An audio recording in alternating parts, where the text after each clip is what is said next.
Okay, I'm going to go through an income statement review. This is Steve Gavenas, Business and Economics, Fall 2020. Let me go to play from current slide here. There it is. I'm going to go through a kind of a brief conceptual overview and then an example in some detail. And then the conceptual overview, I'm just going to go through each of the major components: revenue, cost of revenue, operating expenses, etc. The first is revenue. That's pretty straightforward. The money your customers pay you, which is the number of units you sold times the price of each, or the number of subscribers you have times the subscription fee, or whatever it is. The cost of revenue, those are costs, of course, that vary directly with how many you sell or how much revenue you get. And the big examples we use in this class: the cost of each unit in parts, packaging, and shipping, like George's electric knives, or it could be costs paid to suppliers as a percent of revenue. Like I've said on many occasions, how Spotify pays 70% of its revenue to musical artists. And the reason that varies with revenue is they pay 70% if they get $500 in revenue, or they pay 70% of even if they get $5 billion in revenue, which they do actually. It can also be costs paid to distributors as a percent of revenue, like companies pay to Amazon or Walmart to sell on their behalf. And gross profit is the amount of revenue, therefore, that you have left over after you've taken away the costs that vary directly with the amount sold. So it is revenue minus the total cost of revenue. And it's the amount of revenue that's kind of left over or available to cover all of your operating costs. So operating costs are the ongoing costs of operating a business that do not vary directly with the amount sold. And the main ones from our perspective are the cost of employees, salaries and benefits, and we use the single number as a simplifying mechanism for that. Marketing costs, spending to make people aware of your product, educate them about it so they can come in and be ready to buy it. Rent, utilities, the so-called other costs that will vary a little bit based on your particular industry and the type of product and service you're selling. And depreciation. And this one requires a little bit of extra explanation. Depreciation is how you treat capital expenditures. That's spending on assets and things that will last for many years, like building a factory or buying a delivery truck that you will use for many years. The idea is that you're going to spread this cost out evenly over, and we're going to use the simplifying assumption of 3 years to reflect the fact that the business gets the benefit of that asset for multiple years, and therefore a portion of the cost should be reflected in each year that that asset is used. And I'll talk more about that on the next page. So operating income is the amount of money that your operations earned for the year, and that is gross profit minus the operating costs. So you can see how you start with revenue, you take away cost of revenue, you get to gross profit. You take away operating costs and you wind up with operating income. Gross profit minus total operating expenses. And this is what's available to businesses to cover the other costs and expenses that they have. Interest payments on loans, taxes to the government, excuse me, payments to owners, etc. So here's an example. So we have an assumption about a company that makes golf clubs but decides to make and sell golf balls to capitalize on its strong brand name recognition. So this is new product for same market, like a lot of your projects for the class. So this company decides to contract out for the manufacturing rather than to build its own factory, but they agree to pay setup costs for manufacturing. So this is a capital expenditure for our company, which we'll deal with later, talking about the income statement of $1.2 million. The golf balls are produced in packs of 3, and our company has to pay $1.50 per golf ball produced. So that's $4.50 for a pack of 3. For each pack, they pay $1 of packaging and 50 cents for shipping. So that's that facts. It plans to sell through pro shops at golf courses, which are kind of like retail establishments. And the pro shop will take 20% of the sales price of each pack of 3 sold. And our company estimates it needs 5 people to launch and operate the business, 1 manager, 1 person to work with the manufacturer, 1 to oversee the marketing. They're mostly going to use existing staff, and 2 to establish and maintain relationships with the pro shops. They're also going to use mostly existing staff.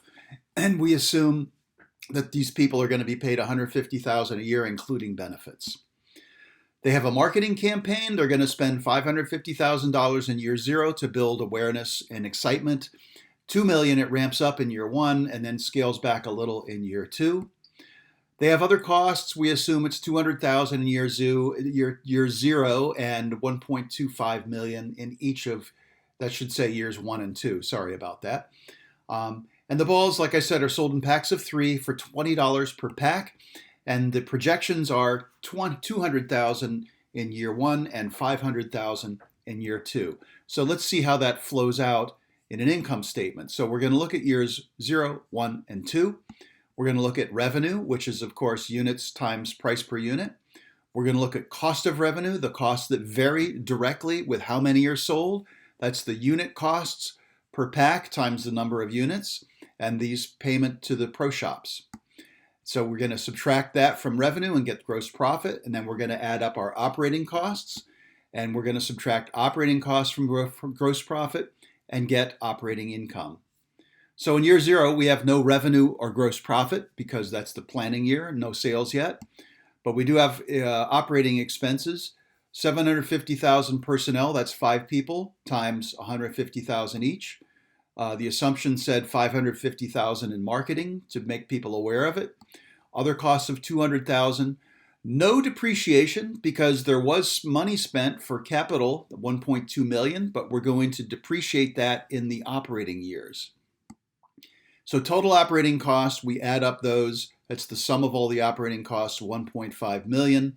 And therefore, we have operating income of negative $1.5 million. That's a loss, obviously. Gross profit, 0, minus total operating cost, $1.5 million. So year 1, according to the assumption, we sell 200,000 packs at a price per pack of $20. So $4 million in revenue. Now, that's units sold times price. The unit cost per pack is $6. That's the sum of the unit costs, which is the $4.50, $1.50. So times the number of units. So $6 times 200,000 units is $1.2 million. Unit cost times the number of units sold. Payments to pro shops, that is $800,000. That's the percent paid times revenue because that's the deal they've cut with the pro shops. And as it says over here, the pro shops will take 20% of the sales price. And so total cost of revenue is the sum of all the costs of revenue, unit cost plus payments. So that's 1.2 million plus 800,000 is $2 million. So that's total cost of revenue. Therefore, gross profit is $2 million. So it's $4 million in revenue minus $2 million in gross profit. So that's revenue minus cost of revenue. Personnel costs is the same, $750,000. The marketing ramped up to $2 million. Other costs ramped up to $1.25 million. And depreciation is $400,000. For each of years 1, 2, and 3, we're only showing years 1 and 2 here. 1/3 of the total capital expenditure made in year 0 will be put in there. So we just divide that 1.2 million by 3 and we get 400,000 for each of these years. So total operating cost, we add up all of that and we have 4.4 million in total operating cost. So we subtract that from our gross profit and we get negative 2.4 million. So still an operating loss, even though we had 200,000 units sold with $4 million of revenue. So now we go to year 2. The assumption is 500,000 units are sold. It's ramped way up. Again, the price per unit is 20, and so multiply that, we get $10 million in revenue.